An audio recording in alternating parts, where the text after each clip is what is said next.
When I first started to invest in Cyrus, everyone in my alliance said I was crazy. They said I was ballistic. What am I thinking? But you know what? I think Cyrus was probably my best investment, only second to Boudica Prime. So today I'll be telling you why I like Cyrus so much. I think he's just such a powerful commander, and there's so many things that you can rave on about because of him. Epilepsy warning.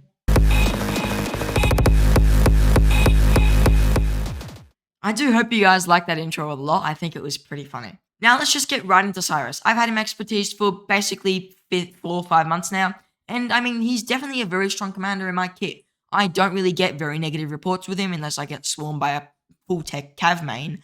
But other than that, my Cyrus has been trading fine. Duel-wise, he may not be amazing, but on the field, he's crushing it. I'm going to tell you the first thing I really like about him, though, is he's super flexible.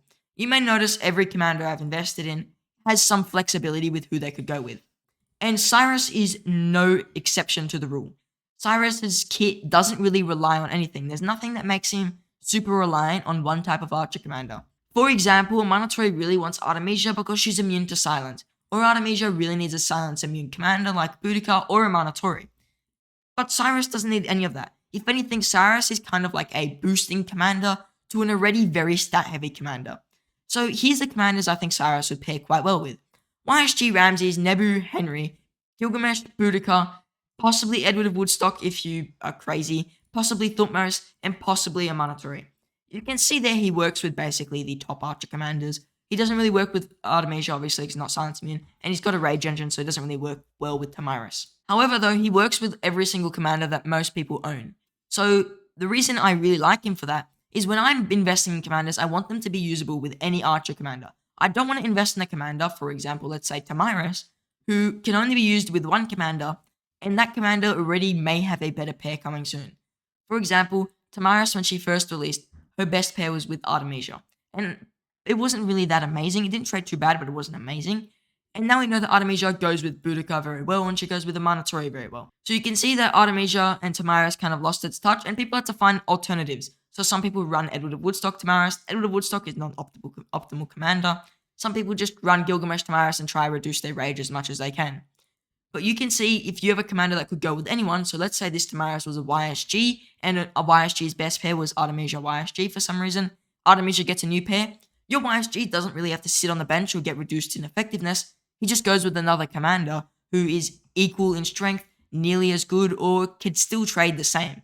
So you can see there that you really do want that flexibility, especially with power creep. Like my Boudica may not be with my Cyrus in a year's time. Maybe there'll be a new archer commander who I think is really good with Boudica, but my Cyrus could go with my Henry, for example.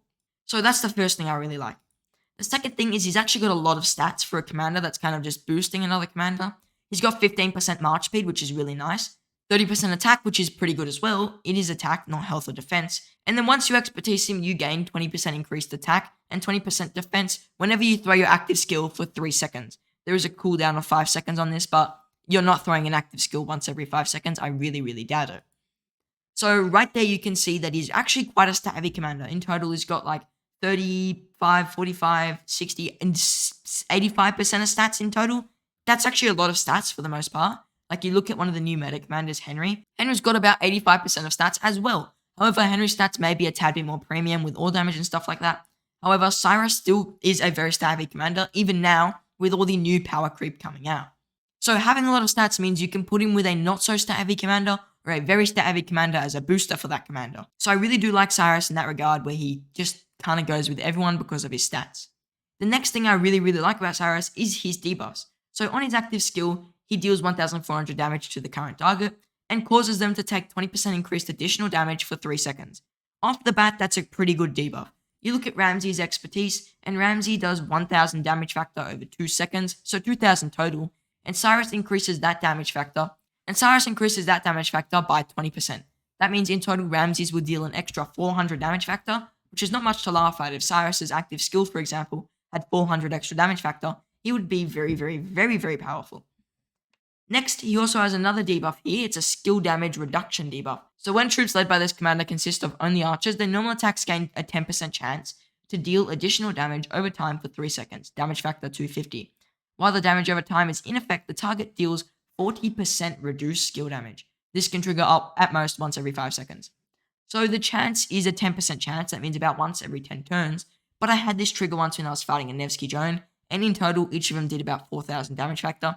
Usually, I'd get hit from a Nevsky drone for at least 10,000. So 4,000 each, I'm not complaining. And you can see there, that was a really, really good reduction on their damage factor dealt. So I really, really like that as well. Making them deal 40% reduced damage factor is no joke. And the best part about this skill is it's on his passive slot. So that means if there is another commander who makes the opponent's deal reduced skill damage, you are not going to be affected by that because his debuff will stack with it since it is a passive skill debuff. We know that double active skill debuffs do not stack. For example, Ramsey's defense debuff does not stack with Nevsky's defense debuff. But Cyrus's active skill damage dealt reduction will stack with any commander who has the same debuff, regardless of where it is on said commander. So the reason I really like debuffs is because it's going to make sure that Cyrus holds his longevity. A commander without debuffs is only damage, and eventually damage gets replaced. Something that can't be replaced is a really, really good debuff. Thutmose, my favorite example for this, she was released in like 2019 or 2020, some very, very long time ago, and she still holds in the meta because of her debuff. If she didn't have her poison stack, she'd be gone, thrown out the window, and useless by now. But she has her poison stack, so people still use her. It's the debuff that keeps Thutmose around. I think Cyrus is the same thing. He's a fairly high damage, great debuff commander. I mean, could you complain? The next thing I really like about Cyrus is his 4th skill. This doesn't sound like a lot of damage factor if you read it to yourself. When attacked on the map, troops led by commanders have a 10% chance to deal damage over time in a circular area of effect. 2 up to 3 targets for 2 seconds. Damage factor of 300, this can trigger at most once every 5 seconds. So you're reading this and you're thinking, okay, 600 damage factor to people attacking you, why does that matter? Well, if you add it all up, all 3 targets over the 2 seconds, you are dealing 1,800 damage factor. It is 300 at the start because it doesn't sound amazing, 300 damage factor, whatever. But it's 2 seconds, so it's 600 per target. You can hit 3 targets and it's circular. Easily in a big open field battle, if someone touches you, you're dealing 1,800 damage to 3 people in total. There is no reduction on this, so it's 100% 1,800 damage factor. That's basically like dealing about half, a little bit more than half of YSG's AoE as a revenge damage. That's circular. They can't even see when the revenge damage triggers as well, so for whatever that's worth, it's kind of like a boost. But even if they could see it, it's very, very strong, and if I look at reports, like this KVK, I'm going to have a bunch of reports of using Cyrus. I'll show you reports where I know his Cyrus cylinder just triggered and decimated a bunch of people.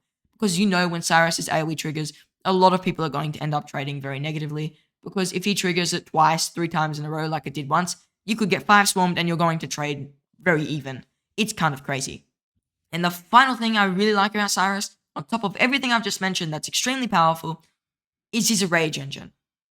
Who could forget they would just throw a rage engine on Cyrus as well? So Cyrus being a rage engine really does give him that flexibility with every commander I just mentioned. For a commander, let's say like Henry, you really wanted to throw his active skill a lot for the skill damage taken reduction to trigger, you've got Cyrus there to be that rage engine. If anything, if we think about it, Cyrus's rage engine is more consistent and more rage than YSG. I know, it's crazy. YSG has a 10% chance to grant 100 extra rage and deal 100% increased attack for archers for 3 seconds. However, Cyrus on his expertise, after using an active skill, he will gain 50 rage per second for 3 seconds. So that's really, really good. That's 150 rage guaranteed every skill cycle. Now you may be thinking, alright, it's 150 rage, whatever. It's not that amazing. But another thing on top of all that that's really good is it's 50 rage per turn. You may be thinking that's a disadvantage, but it's not. 150 rage in 1 turn would shoot you well over the rage cap.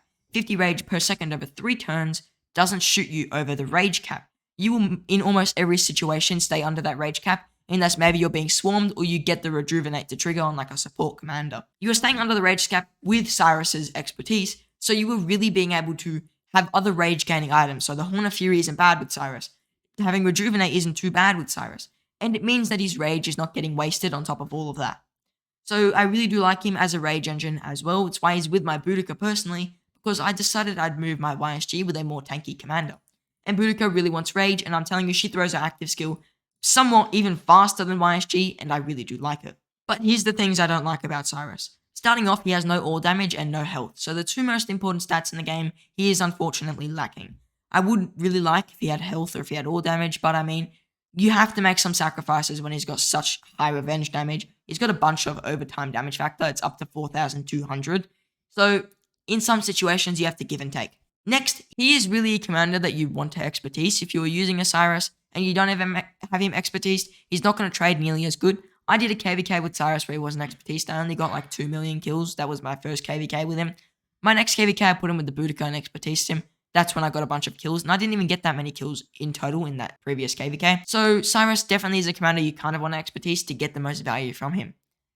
However, that being said, you could still use a Cyrus at 5551 like I did, but he is going to be a little bit less effective, missing out on the Rage Engine and only getting 900 total damage factor from the Cyrus cylinder. The other thing I don't really like too much about Cyrus is he's not the most tanky commander, so you kind of do want to pair him with a commander that can be tanky.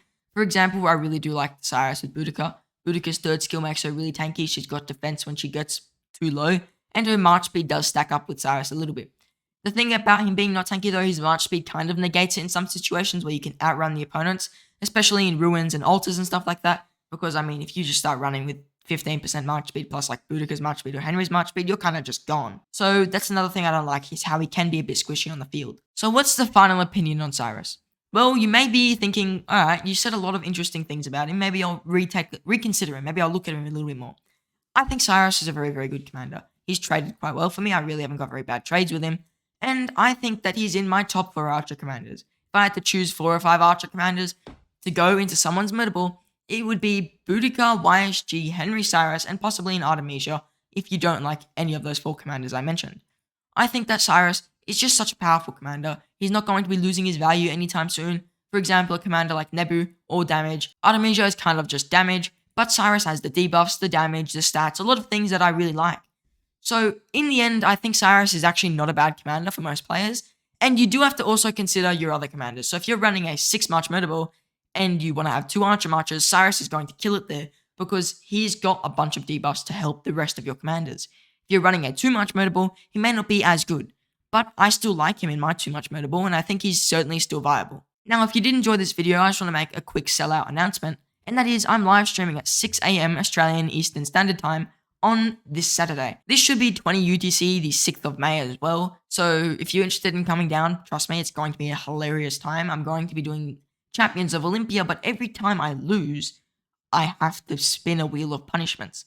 We'll give you a quick snippet of one of the punishments. And that is, if I go to my shop right now, you can see that Lilith has added the relic coins for 100 gems each. The punishment is I have to buy a lot of relic coins. Let's hope I don't land on that one, eh? So if you are interested in coming and checking out the stream, the link will be in the description and probably in the pinned comment if I don't fall asleep before this video releases. And if you enjoyed this video, I do hope to see you in the next one.